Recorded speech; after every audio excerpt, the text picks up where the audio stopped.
Não vamos ler o 34 porque já consideramos no domingo passado. Pois quem quiser salvar a sua vida, a perderá. E quem perder a vida por minha causa e por causa do evangelho, esse a salvará. De que adianta uma pessoa ganhar o mundo inteiro e perder a sua alma? Que daria uma pessoa em troca de sua alma? Pois quem nesta geração adúltera e pecadora se envergonhar de mim e das minhas palavras, também o Filho do Homem se envergonhará dele, quando vier na glória do seu Pai com os santos anjos. Dizia-lhes ainda: em verdade lhes digo, que dos que aqui se encontram, existem alguns que não passarão pela morte, até que vejam ter chegado com poder o reino de Deus. Curve sua fronte, feche seus olhos e ore comigo mais uma vez. Pai nosso, que estás nos céus, graças te damos, Senhor, por tuas misericórdias. Te pedimos que nesse instante o Senhor, por meio do teu Espírito Santo e por meio da tua palavra, fale aos nossos corações, Senhor. Usa-me, ó Deus, como Micaías, que não teve medo de dizer a verdade, mas também como Simeão, que trouxe consolo, ó Deus, para o povo. Usa-me, Senhor Deus, com a mesma ousadia e coragem que tu desse a Daniel diante de Nabucodonosor. E usa-me, ó Senhor Deus, da mesma forma que tu usaste os apóstolos para consolar a tua igreja quando perseguida por causa do Evangelho. Assim fala aos nossos corações e que cada alma que entrou por estas portas, Senhor, saia daqui entendendo o seu valor diante de ti. Em nome de Jesus nós te agradecemos e todos nós digamos amém. Permaneça com sua Bíblia aberta aí, por favor. Irmãos, vivemos em um país onde somos treinados desde a infância, desde criancinhas, apenas a receber. Receber do Estado, receber das caridades, receber das ONGs, receber dos familiares. Infelizmente, não somos ensinados a doar. Essa mentalidade, ela se torna mais recrudescida quando enxergamos diariamente no cenário político da nossa nação a classe política se locupletando por todos os lados de modo egoísta, sem pensar no povo. Lamentavelmente, nós somos a nação onde nasceu, os mais antigos aqui vão lembrar, a famigerada lei de Gerson, a lei da vantagem. Quando percebemos à nossa volta o quanto a teologia da prosperidade e a teologia do coach mais moderna arrebanha de pessoas e de multidões para seus templos, notamos que a propaganda que atrai pessoas a estes ambientes é a mensagem do receber. Venha receber a sua bênção. Venha receber a sua vitória. Venha receber a sua conquista. Venha receber a chave da casa própria, do carro novo. Aliás, a palavra receba, ela se tornou um chavão usado indiscriminadamente no evangeliquez brasileiro. Qualquer coisa, um olha para o outro e diz, receba, receba. Todos já ouviram isso aqui. Mas escute, por causa desse legado cultural, quando a gente lida com um texto como esse que a gente acabou de ler, a gente tem dificuldade de assimilar a sua mensagem com mais rapidez e com uma boa dose de humildade. Por quê, pastor? Porque o texto que acabamos de ler, ele é exatamente o contrário do que estamos acostumados a ouvir desde criança. Ele não trata de receber, ele trata de doar, de doação, de entrega, de dar, de rendição, não apenas de receber. Como tratamos no versículo 34, negar a si mesmo e tomar a cruz é a primeira grande evidência de que alguém se tornou um cristão. Essa é a primeira grande evidência de que depositou fé na pessoa e na obra de Cristo. No entanto, o versículo 34 ele não está isolado. E nosso Senhor não parou ali. Ele continuou trazendo mais ensinos como apoio, como reforço ao versículo 34. Então, ele amplificou a mensagem do verso anterior nos versos que acabamos de ler agora. Jesus reforça que a proposta de tomar a cruz e segui-lo, ainda que esteja diretamente ligada à morte física, isso não significa necessariamente perder a vida em sua totalidade. Porque a vida para o cristão, ela não se resume a um corpo físico. A vida para o cristão, de um modo geral, ela não se resume ao mundo material, ao mundo físico. A visão cristã de vida, ela trabalha com valores eternos, valores além dessa vida, além do que os olhos podem ver. Ela foca no que é eterno e não meramente no temporal. A esperança do cristão, por exemplo, ela não repousa sobre os fundamentos e valores deste mundo presente. A sua esperança repousa nas promessas do Evangelho. E isso é o que vai fazer toda a diferença entre um crente e um descrente no final da sua vida. Então Jesus, ele aponta aqui a maneira como um cristão toma posse da vida eterna. Ele toma a sua cruz, ele nega a si mesmo, ele segue a Cristo. Ao mesmo tempo que Jesus aponta como um não cristão, um descrente, sequer chega a entendê-la, sequer chega a compreendê-la, quanto mais tomar posse dela. Então Jesus, no versículo 35, seguindo o versículo 34, ele diz o seguinte: pois quem quiser salvar a sua vida, a perderá. E quem perder a vida por minha causa e por causa do Evangelho, esse a salvará. Preste atenção. Esse versículo ele precisa ser observado por dois ângulos: um negativo e um positivo. O nosso método hoje é simples. Nós vamos observar eles em duas grandes perguntas, duas perguntas gerais, sendo a primeira negativa e a segunda positiva. Então Jesus começa dizendo: quem quiser salvar a sua vida, a perderá. Antes de nós passarmos a considerar como é possível perder essa vida, é importante a gente entender o que o nosso Senhor está querendo dizer aqui com vida, com essa palavra vida. Preste atenção que isso aqui é importante. A palavra vida aqui no grego é a palavra psique. Psique. Nesse contexto, ela denota uma existência além da vida física. Ela denota a vida física e algo além da vida física, ou seja, a alma como a sede e centro da vida que transcende a vida terrena. Ela vai além da mera vida física. Ou seja, esta é a parte imaterial do homem. É o bem imortal que Deus dá aos seres humanos, a alma.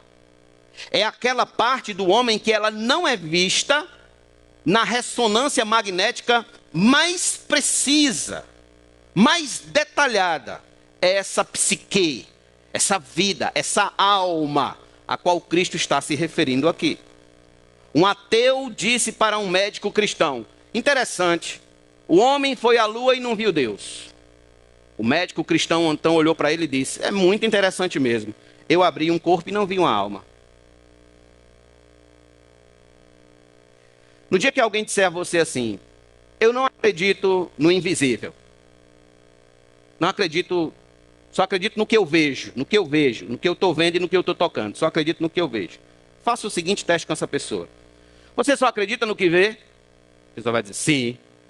Pois coloque aqui na mesa, 5 gramas de pensamento.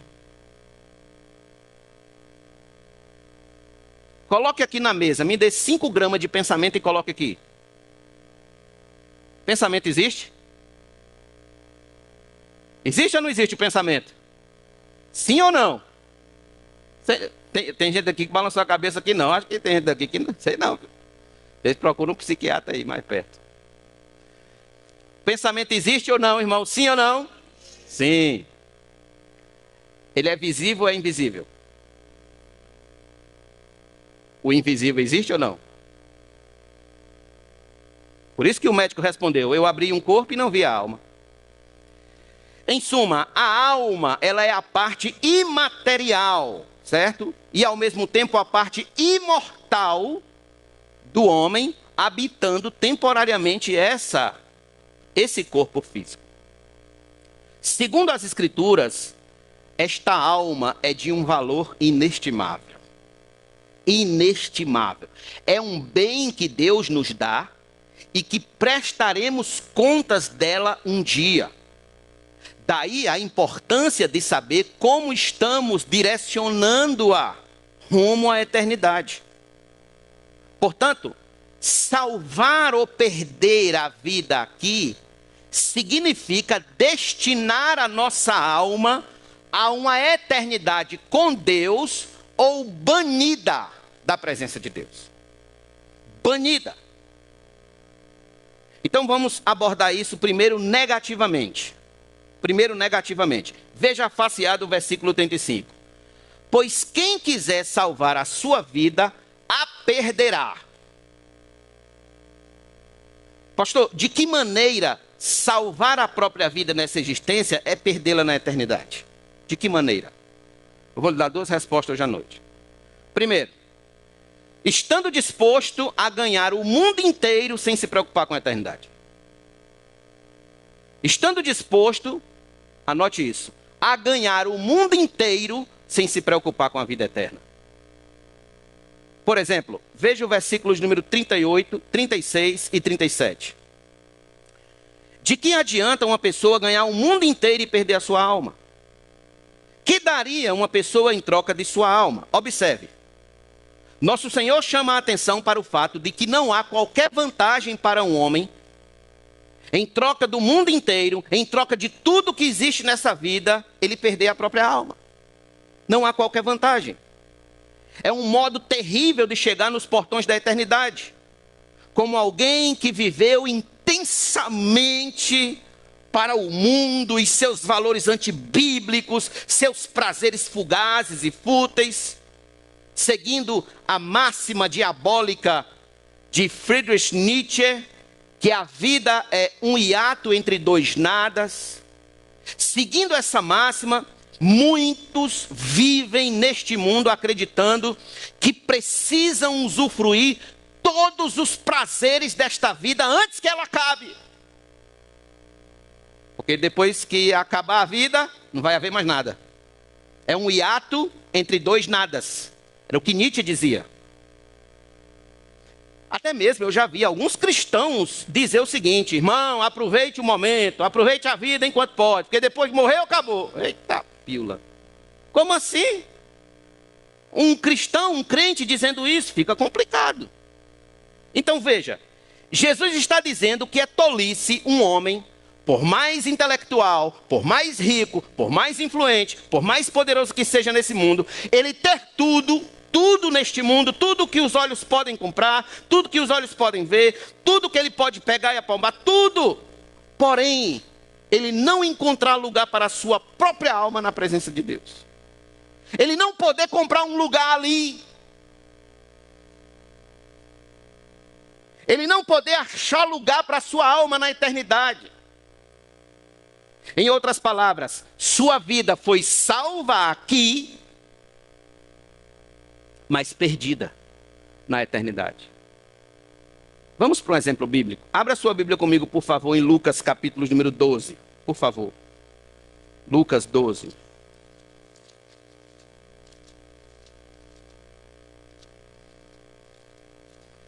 versículos número 16 a 21. Lucas 12.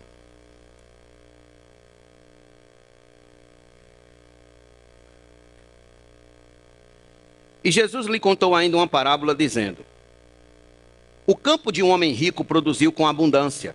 Então ele começou a pensar: que farei, pois? Não tenho onde armazenar a minha colheita.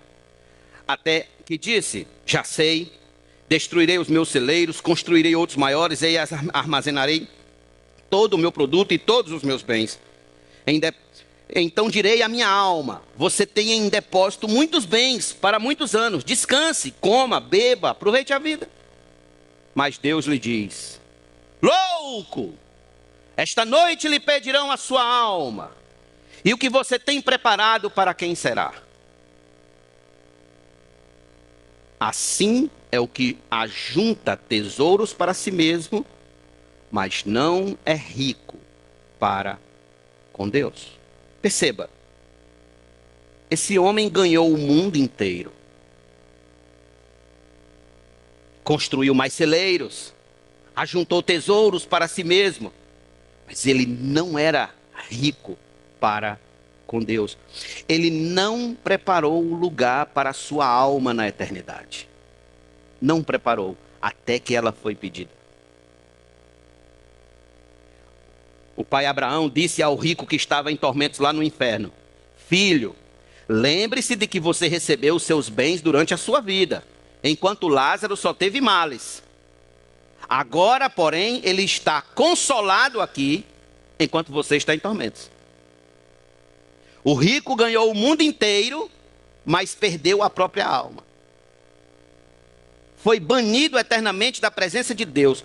Todo o seu ouro não foi suficiente para garantir a sua alma no céu. Ele ganhou a sua vida aqui, mas ele não ganhou a sua vida lá. Pergunta-se: o que esse homem rico poderia dar em resgate da sua própria alma diante de Deus? Qual preço agora ele poderia pagar para salvar a própria alma do inferno eterno? Qual preço, eu pergunto, irmãos, qual preço o homem mais rico dessa terra atualmente poderá pagar por sua salvação? Quando ele estiver no tormento eterno? Como ele comprará o consolo da sua alma diante de Deus? Como? Sem Cristo. Como? O apóstolo Paulo, falando sobre tais homens de mentes carnais, ele diz que, Filipenses 3,19, o destino deles é a perdição, o Deus deles é o ventre, e a glória deles está naquilo de que deviam se envergonhar, visto que só pensam nas coisas terrenas. Estas pessoas que só pensam nas coisas terrenas são as pessoas que salvam as suas vidas aqui, mas a perdem lá. Mentes carnais, mentes que não entendem que suas almas são eternas, mentes que não entendem que prestarão contas delas, corações voltados para os prazeres deste mundo, estão dispostos a ganhar o mundo inteiro, os afetos do mundo, os aplausos do mundo, as celebrações do mundo, ainda que tenham que perder a própria alma, ainda que tenham que perder um bem o qual ele não poderá resgatar na eternidade. Jogar a Bíblia para o lado e gastar dezenas de horas na sua série favorita, abandonar a oração e ir ao cinema, deixar de vir aos cultos para ir a aniversários, baladas, happy hours, etc. Dar mais atenção aos colegas mundanos do que aos irmãos da igreja. Isso é salvar a si mesmo nessa vida e se perder na eternidade. Aqui está a primeira maneira de alguém salvar a sua vida aqui, ganhar a sua vida aqui e perdê-la na eternidade. Pensando apenas nas coisas terrenas, vivendo 24 horas para seus prazeres carnais, preocupado com trocos e moedas a fim de ganhar o mundo inteiro. Isso é a pior de todas as loucuras, meus irmãos. Ganhar a vida aqui e perder lá. Num podcast, a entrevistada perguntou à apresentadora, abre aspas, se eu te der 10 milhões, você recebe? A apresentadora, claro que eu recebo. Recebo. Então a entrevistada perguntou, se eu te der 10 milhões hoje com a condição de você não acordar amanhã, você recebe? A entrevistada, eu não recebo não.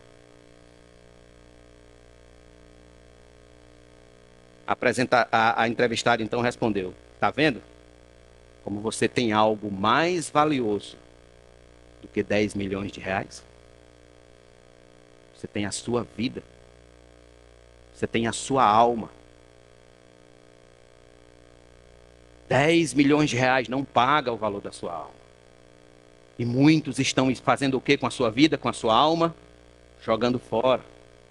Perdendo-a na eternidade. Meu amigo, você percebe que a sua alma tem mais valor do que 10 milhões de reais ou 10 milhões de dólares?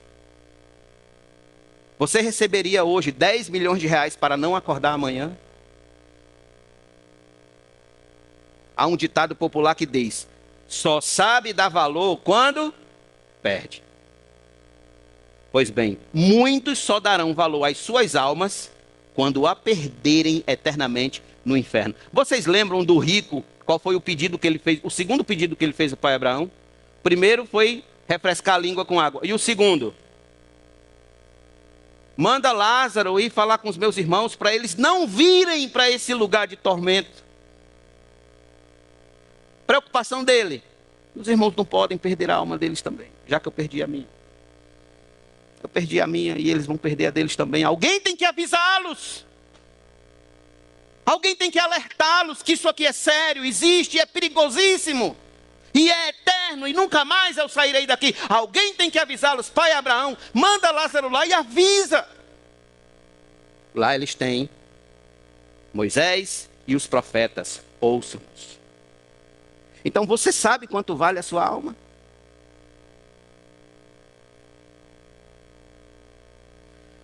Então não a desperdice hoje. Não a desperdice. Porque o mundo inteiro, ainda que você possua o mundo inteiro, ele não terá valor nenhum para você poder resgatá-la das tormentas eternas. Nenhum.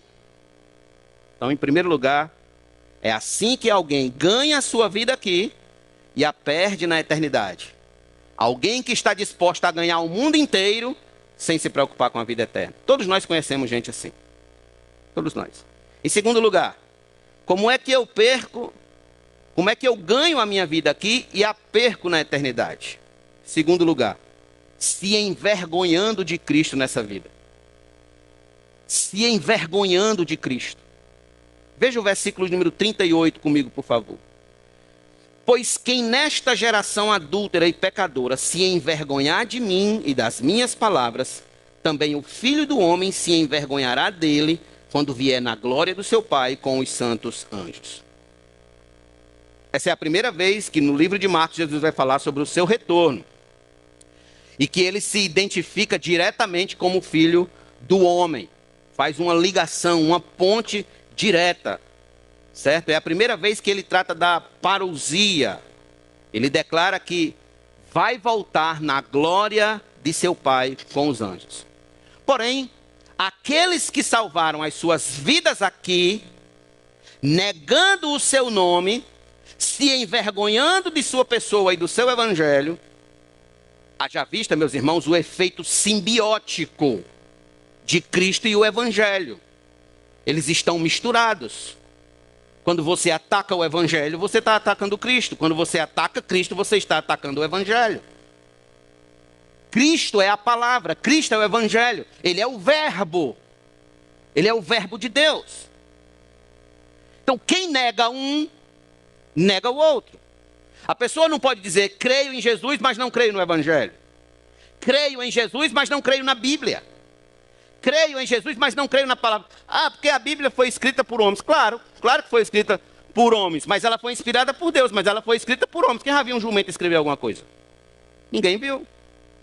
Mas os homens escreveram inspirados por Deus. Então, a Bíblia é a palavra de Deus. Então, as pessoas que negam, No meio dessa geração, e nós vamos falar já disso, dessa geração adúltera e pecadora, Cristo e o Evangelho, os que negam, serão eternamente envergonhadas por rejeitarem hoje a Cristo. Agora tem algo que eu quero chamar a atenção de vocês aqui.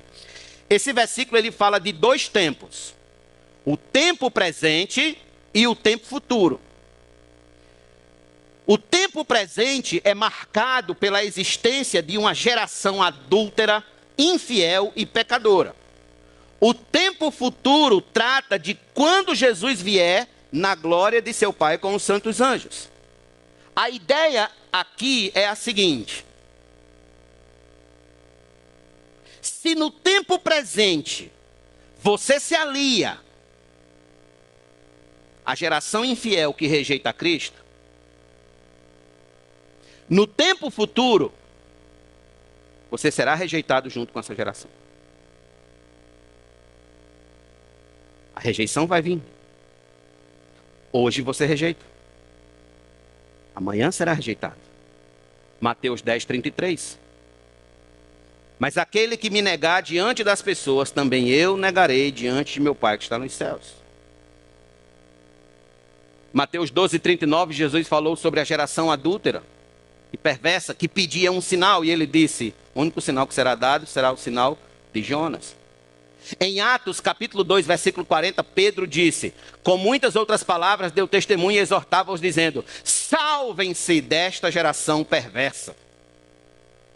Era assim que a igreja primitiva via aquela geração.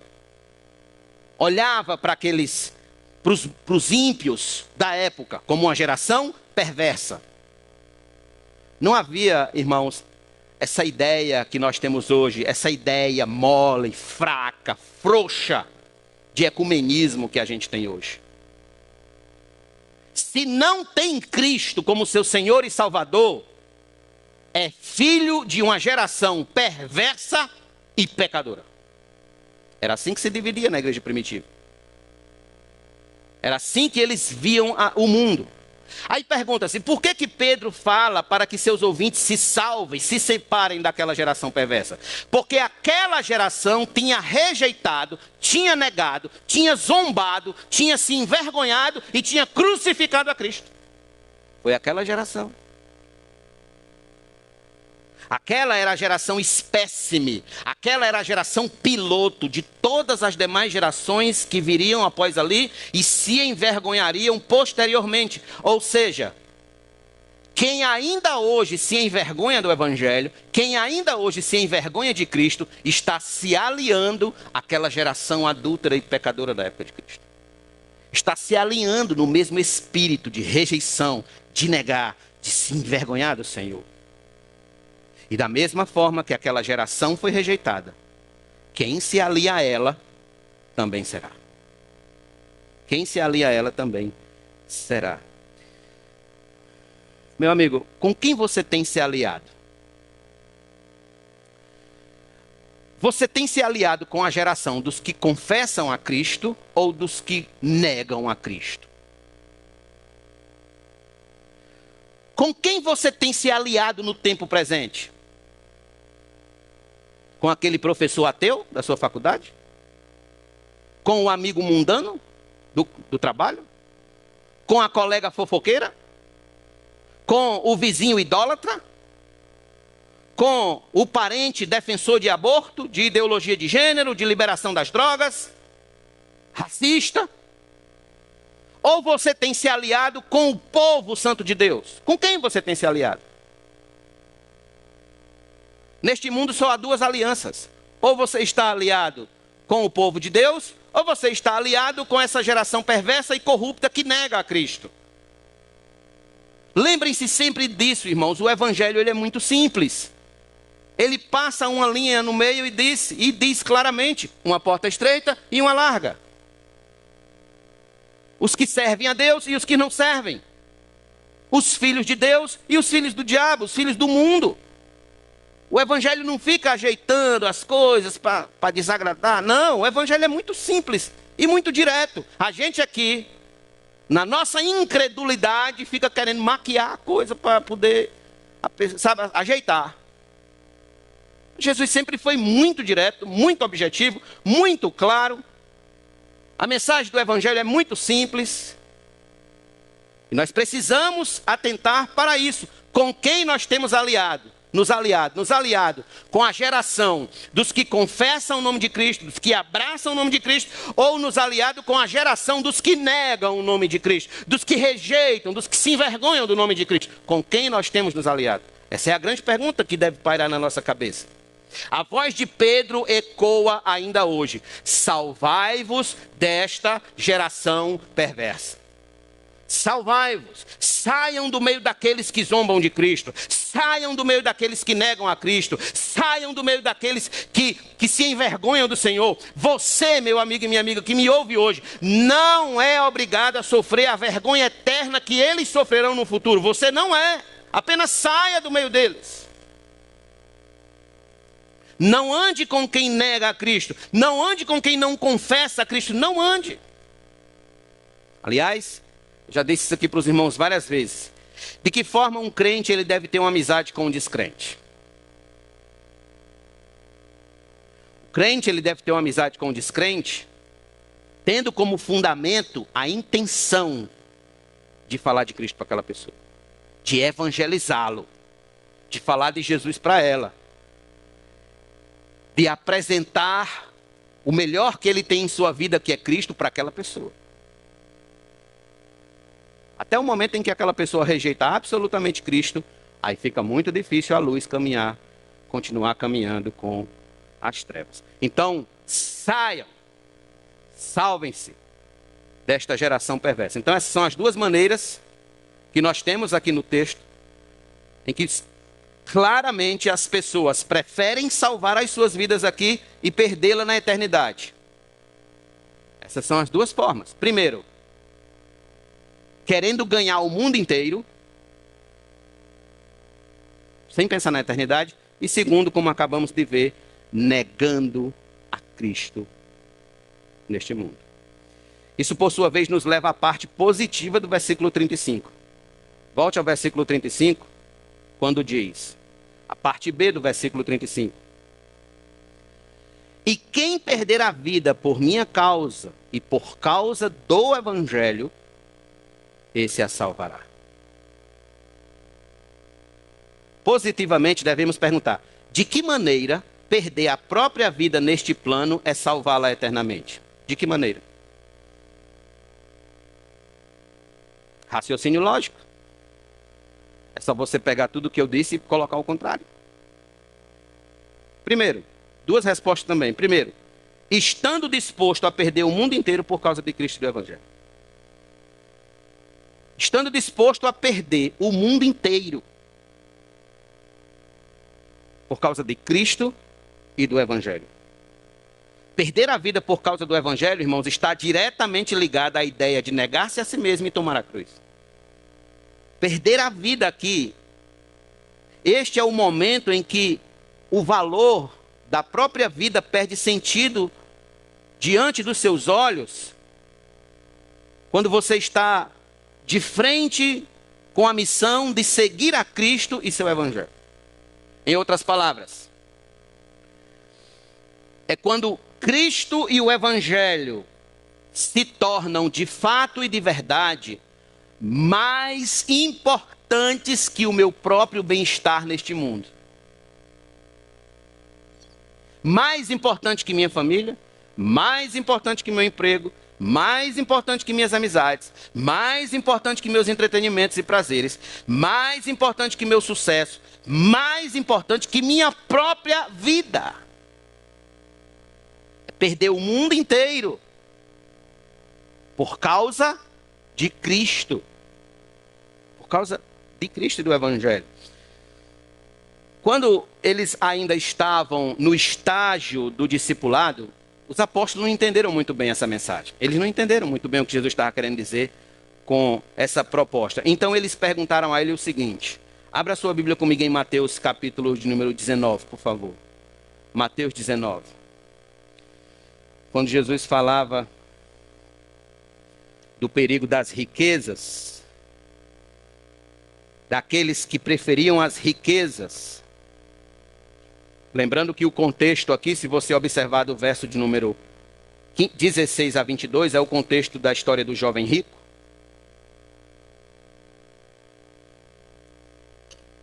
Em que ele não quis seguir Cristo, porque Cristo disse: vá, venda tudo o que tens, né? E venha e me siga. E ele se retirou triste. Então Jesus contou essa parábola, aconteceu esse ponto aqui com ele, não foi parábola, Jesus contou isso aqui. Verso 27. Então Pedro, tomando a palavra, disse: eis que nós deixamos tudo e seguimos o Senhor. Que será, pois, de nós? Se você quiser grifar essa palavra tudo aí e colocar logo em cima o mundo inteiro, pode colocar. Eis que nós deixamos o mundo inteiro, tudo, absolutamente tudo.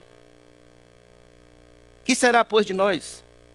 Jesus lhe respondeu: em verdade lhes digo, que na regeneração, ou seja, na vinda do Filho do Homem, na segunda vinda de Cristo, quando o Filho do Homem se assentar no trono da sua glória, vocês que me seguiram também se assentarão em 12 tronos para julgar as 12 tribos de Israel. E todo aquele que tiver deixado casas, irmãos, irmãs, pai, mãe, filhos ou campos, por causa do meu nome, receberá muitas vezes mais e herdará a vida eterna. Só até aqui. A promessa de Cristo é clara: aqueles que abriram mão da própria vida, por causa do Evangelho, terão muito mais nesta vida e ainda herdarão a vida eterna. E é um fato, irmãos, e nós temos. Aquele que abriu mão da própria vida por causa de Cristo tem exatamente isso aqui. Tem pais em números incontáveis, tem mães em números incontáveis, tem irmãos em números incontáveis. Aonde a gente for, a gente tem família. Aonde a gente for, tem um salvo. Aonde a gente for, tem um irmão em Cristo. E aí eu volto a um ponto que eu sempre digo a vocês aqui nas quartas-feiras. Por que que a família do povo de Deus, ela é mais importante do que até mesmo a família de casa?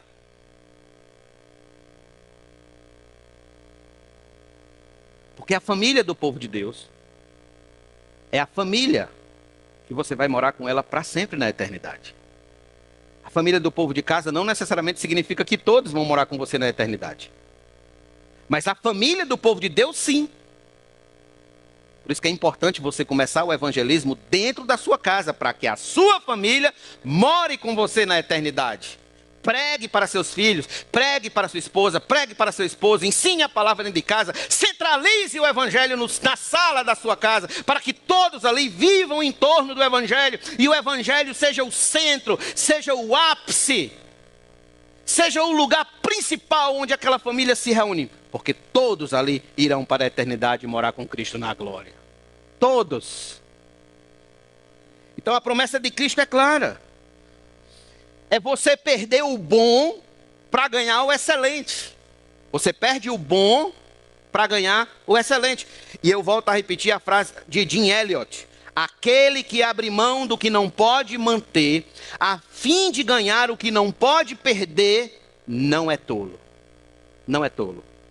O cristão nascido de novo, ele não é um tolo. Ele não tem como ser um tolo. Por quê? Porque o cristão é exatamente alguém que abriu mão de salvar a sua própria vida neste mundo, de mantê-la segura, confortável neste mundo, a fim de ganhar a vida eterna, a qual ninguém jamais tirará de suas mãos, para a honra e glória de nosso Deus e Pai. Por isso que Paulo vai cantar no final do capítulo 8: se Deus é por nós, quem será contra nós? Quem intentará acusação contra os eleitos de Deus? É Deus quem os justifica. Então, meus irmãos, o cristão, ele é alguém que ele abriu mão dos confortos, da segurança, da vida pacífica deste mundo, para poder ganhar a vida eterna, a qual ninguém vai tirá-la dele. Ninguém. Lembrem de Lutero.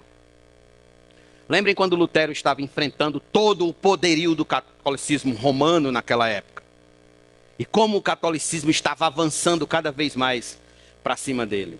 E ele então disse: a paz, se possível, mas a verdade, sempre. A verdade, sempre.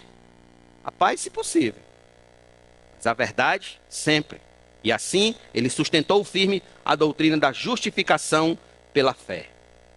E hoje nós estamos aqui porque um dia Deus levantou seu servo para restaurar essa doutrina no seio da igreja. Irmãos, nosso Senhor contou uma parábola que expressou bem a grandeza dessa verdade que eu estou dizendo a vocês hoje à noite.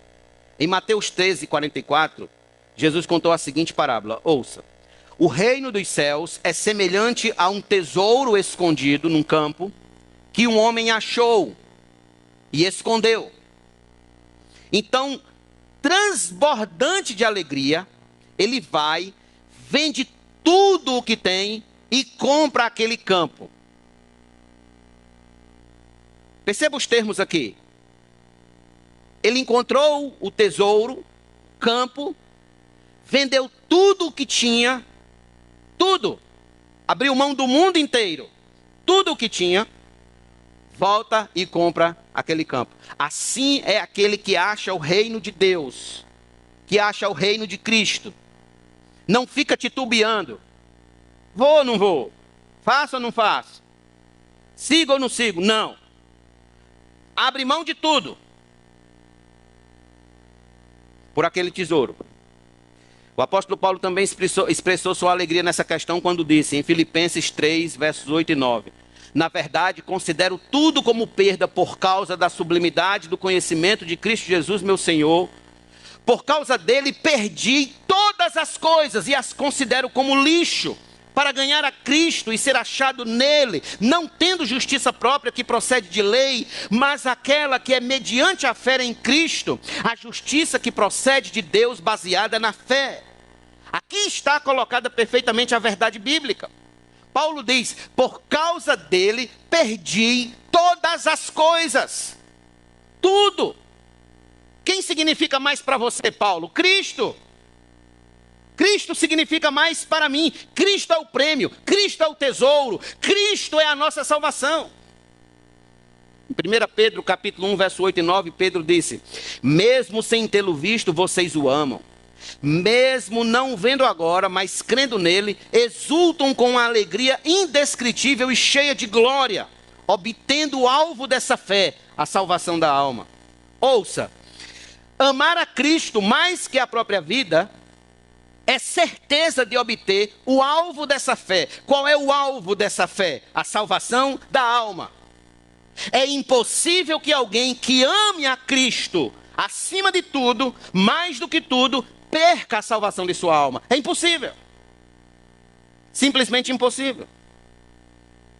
As pessoas que, como diz Hebreus capítulo 6, que voltam a pisar no sangue de Cristo, a cuspir em Cristo, a zombar e escarnecer da cruz de Cristo, são pessoas que elas nunca amaram a Cristo acima de todas as coisas.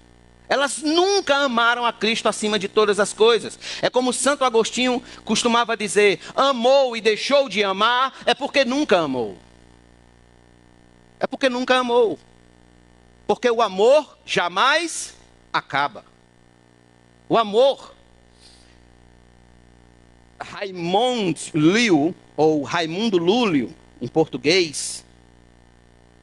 Raimundo Lúlio foi um estudioso das línguas orientais e missionários aos muçulmanos do século XII. Quando Raimundo Lúlio se aposentou, ele voltou para a vida acadêmica na Itália. Então Raimundo Lúlio disse o seguinte, abre aspas, o que estou fazendo? Vou morrer aqui na Itália? Por que não atravessar o Mediterrâneo para morrer na Argélia? Para morrer por Cristo na Argélia. Então, pouco tempo depois, ele organizou tudo ali na faculdade. Sabendo que isso custaria a sua própria vida, ele deixou a Itália e partiu para a Argélia. Onde, com mais de 80 anos de idade, enquanto ele pregava, foi apedrejado por uma multidão de muçulmanos enfurecidos. Ele tinha mais de 80 anos de idade. Ele preferiu a Cristo do que a ganhar o mundo inteiro.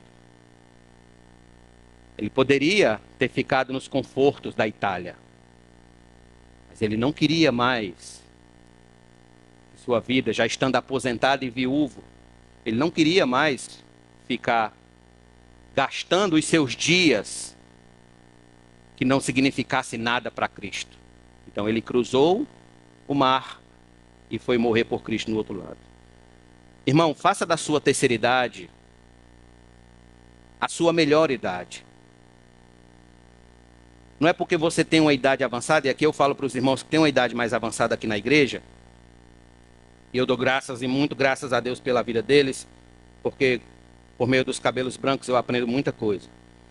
Faça da sua melhor idade, da sua terceira idade, a sua melhor idade. Viva o resto de sua vida, que você ainda tem neste mundo, para Cristo. Se desgaste no reino de Deus até o seu último suspiro. Você não se arrependerá no seu leito de morte. Até o seu último suspiro. Isso sim é a melhor forma de envelhecer e morrer neste mundo. Vendo para Cristo, pregando o Evangelho. Outro exemplo que eu quero trazer para vocês é de um jovem chamado Germânico de Esmirna. Ele era muito jovem quando se converteu. E ainda jovem, ele foi preso por causa do Evangelho. Se não me falha a memória, ele vai até aparecer nesse filme de Policarpo de Esmirna. Ele foi preso por causa do Evangelho. O procônsul pediu que, em nome da sua pouca idade, ele negasse a Cristo e confessasse a César como Senhor. Germânico não atendeu ao procônsul. Então Germânico foi lançado na arena dos leões. E quando as comportas abriram-se para que os leões entrassem na arena, Germânico correu para se abraçar com os leões. Ele não negou a Cristo, ainda muito jovem. Ele preferiu morrer por Cristo e estar com ele no paraíso. Caros irmãos, não há melhor maneira de gastar e deixar essa vida do que vivendo e morrendo por nosso Salvador. Não há idade certa para isso. O tempo de gastar a sua vida, de perder a sua vida para ganhar na eternidade, não é amanhã, é agora. Já, comece agora e já. Porque você não sabe do dia de amanhã. Você não sabe. E aí eu pergunto, você que me ouve aqui, está disposto a perder o mundo inteiro por causa de Cristo? Para ganhar a Cristo? Está disposto a perder as honras deste mundo, os confortos que acodem aqui, os brilhos desta vida terrena, por causa de nosso Senhor e seu Evangelho? Está disposto? Moisés preferiu ser desprezado por causa de Cristo do que ganhar todos os tesouros do Egito. Ele preferiu sofrer com o povo de Deus do que ficar no conforto e na segurança, se deliciando das riquezas do Egito. Você tem a mesma disposição? Você também pensa assim, concorda que mais vale ser desprezado por causa de Cristo do que ganhar todos os tesouros deste mundo? Analise friamente. Analise friamente o seu grau de compromisso com Deus, o que realmente você está disposto a abrir mão para ganhar a vida eterna com Cristo, aquela amizade mundana, aquela companhia que não honra a Deus, aquela situação, aquela condição de vida que não é legal e que você está vivendo e sabe que Deus não é glorificado nela. Você está disposto a abrir mão disso para ganhar a Cristo? Aquele seu pecado particular, que você bota ele no seu colo e cuida dele. Ninguém sabe dele, você sabe, mas você cuida dele. Você, sabe, mima ele todos os dias. Aquele seu pecado particular, você está disposto a abrir mão dele para ganhar a Cristo na eternidade? Está disposto a morrer por Cristo, como fez Raymond Lull, como fez Jim Elliot, e como fez tantos outros missionários e tantos outros homens de Deus? Sundar Singh, como fez Blandina, a jovem escrava Blandina, que foi morta as chifradas e apunhaladas, as chifradas de touros e apunhaladas, por não negar a Cristo. Aqui está um bom teste da nossa fé, um bom teste do nosso novo nascimento. Se estamos dispostos a perder tudo por causa de Cristo ou não. Imagine só a seguinte cena: o governo chega hoje na sua casa e diz: negue a Cristo ou tomaremos a sua casa. O que você faria? Porque era assim que acontecia na igreja primitiva. Eles perdiam tudo, eles ficavam sem nada. Eles eram jogados na arena dos leões, eles eram queimados vivos para iluminar Roma. Você quer negar a Cristo? Você quer a sua casa ou nega a Cristo? E aí, o que você quer? Então, segundo lugar, segundo e último ponto que eu quero trazer para vocês. De que maneira eu perco a minha vida aqui e a salvo na eternidade? Segundo lugar, estando disposto a confessar Jesus em meio a esta geração perversa. E aqui, eu quero me fazer valer do texto de Mateus capítulo 10, se você puder me acompanhar. Mateus 10, verso de número 32.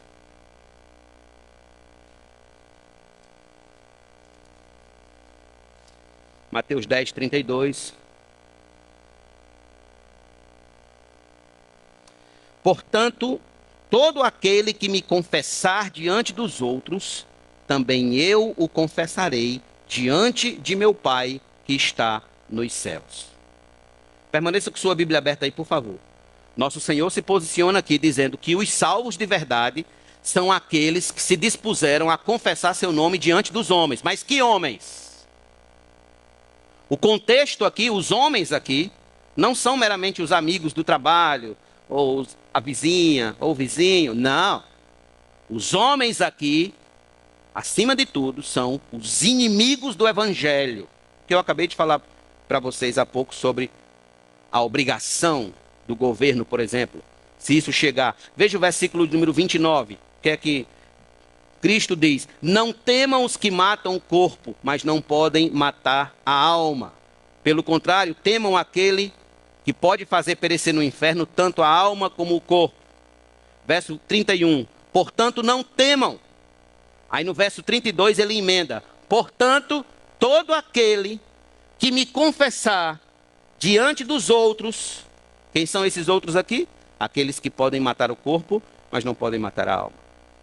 Todo que me confessar, eu confessarei diante de meu Pai que está nos céus. A confissão pública ao nome de Jesus não estava relacionada a meros tempos de paz, mas acima de tudo a tempos de perseguição, de morte, de cruz, de dor, de masmorra, de fogueira. Perder a vida aqui, amigo, para salvá-la na eternidade é exatamente isso. É estar disposto a confessar o nome de Jesus em qualquer circunstância, situação, condição. Portanto, nunca foi tão necessário os cristãos manterem firmes o estandarte da confissão do nome de Cristo em meio a uma geração perversa e pecadora. O autor aos Hebreus, no Hebreus 10, 23, diz: guardemos firme a confissão da esperança sem vacilar, pois quem fez a promessa é fiel. Guardemos firme a confissão.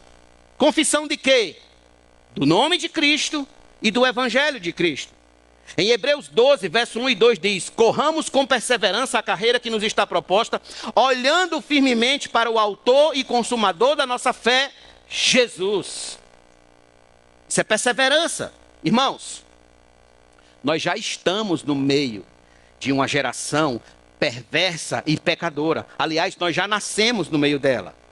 Nós já nascemos uma geração que celebra o aborto, uma geração que defende a liberação das drogas, uma geração que defende o homossexualismo em suas expressões mais esdrúxulas, uma geração que celebra a corrupção política, uma geração que toma o errado por certo e o certo por errado, uma geração que não respeita mais pai e mãe, uma geração que vive o sexo livre em nome do amor, uma geração que aplaude o imoral, uma geração que está mais disposta a brigar para defender, proteger ovos de tartarugas do que defender fetos na barriga de uma mãe. É uma geração perversa. má. É nesse tempo que se faz necessário que aqueles que se dizem cristãos permaneçam firmes. Firmes na confissão do nome de Jesus e do Evangelho. Sem abrir mão de uma vírgula, de um ponto sequer. Homens e mulheres, jovens e adolescentes de coragem, dispostos a morrer por Cristo, dispostos a morrer pelo Evangelho, dispostos a morrer pelo Senhor, se for o caso.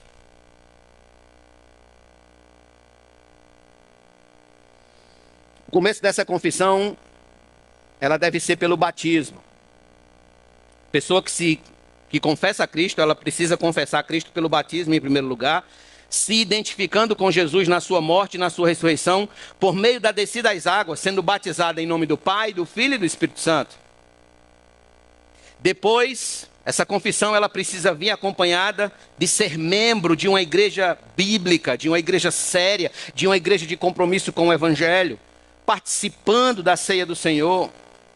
Após isso, essa confissão, ela precisa vir por meio de testemunhar o Evangelho, pregar o Evangelho, pregar a palavra para outros, evangelizar os perdidos. Após isso, essa confissão precisa vir de uma vida diariamente santificada na presença do Senhor, perseverando até o fim de seus dias neste mundo. É assim que vivem aqueles que confessam publicamente o nome santo do Senhor. Que confessam. Eles pertencem a seu povo, são da raça eleita, da nação santa, são povo de propriedade exclusiva de Deus. Aí eu pergunto, você que me ouve hoje à noite, você já vive esta confissão pública do nome do Senhor? Sua vida no trabalho, na escola, na faculdade, na vizinhança, é uma confissão pública de Cristo e do Evangelho? Cristo é doce para a sua alma. Cristo é doce para a sua alma, para o paladar do seu coração. Cristo é doce. John Owen expressou bem isso aqui. Ele disse: para aqueles que creem para a salvação da alma, Cristo é, e ele sempre foi, precioso. Cristo é o sol, é a rocha, é a vida, é o pão da alma deles. Cristo é tudo que é bom e proveitoso, agradável, desejável, aqui ou na eternidade. Os cristãos verdadeiros, nascidos de novo, são homens e mulheres dispostos a confessarem o nome de nosso Senhor e do Evangelho, custe o que custar. Custe o que custar. Cristo é o seu tudo. Cristo é doce para eles. Doce. Meu amigo, eu espero sinceramente que você esteja entre estes para quem Cristo é doce. Entre esses, se ainda você não está, entre hoje. Entre hoje. Pense sobre tudo isso que eu falei até agora. Sua alma é que está em jogo. Sua vida é que está em jogo. É a salvação eterna que está em questão aqui, diante dos seus olhos. Tudo foi posto à mesa hoje, às claras. Pense seriamente sobre a sua alma, sem dar uma resposta à sua alma hoje à noite. Se você está entre os que confessam a Cristo ou entre os que não confessam a Cristo. Se você está entre aqueles para quem Cristo é doce ou para aqueles quem Cristo é amargo. Então permita-me concluir essa mensagem com o último versículo desse episódio.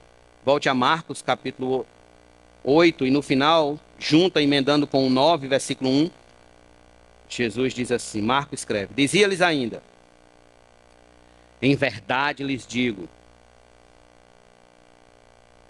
que dos que aqui se encontram, existem alguns que não passarão pela morte até que vejam ter chegado com poder o reino de Deus. O que Jesus está querendo dizer aqui? Jesus está dizendo com este versículo que tudo que ele vinha dizendo até aqui, até aquele momento, era tão certo de acontecer que alguns que ali estavam veriam a chegada com poder do reino de Deus entre os homens. Esse verso, ele serve, irmãos, para duas situações. Primeiro, de conclusão ao que Jesus estava falando, e depois de introdução ao que ele vai falar. Se você observar do versículo 2 em diante, ele vai falar sobre, vai ter o texto da transfiguração. Então, ele serve de conclusão para um e de introdução para outro. Eu não vou entrar em detalhes aqui se ele se refere apenas à segunda vinda ou se refere apenas à transfiguração. Eu vou deixar isso aí para os professores de escola bíblica e vocês vejam isso aí com eles na escola bíblica. Para todo efeito, o que nosso Senhor está dizendo aqui é que a vida espiritual é um fato muito sério e as evidências dela chegarão com poder entre os homens. A transfiguração, a ressurreição, a descida do Espírito Santo, a preservação da igreja. Tudo isso já é evidência de que o reino de Deus chegou e de que a vida espiritual é um fato e de que se você perder a sua vida aqui, você está prejudicado na eternidade. De que se você ganhar a sua vida aqui em relação ao mundo, você está prejudicado na eternidade. Mas se você perder a sua vida aqui por causa de Cristo e do Evangelho, esse reino que já é um fato, ter chegado com poder entre os homens, você vai ganhar a sua alma na eternidade.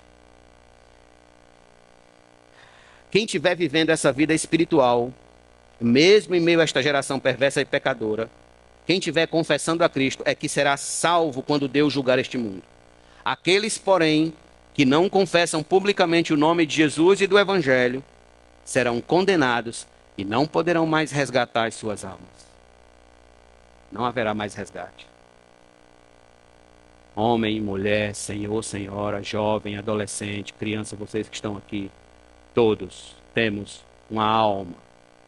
Todos vamos prestar contas dela. Todos. Todos que estão aqui.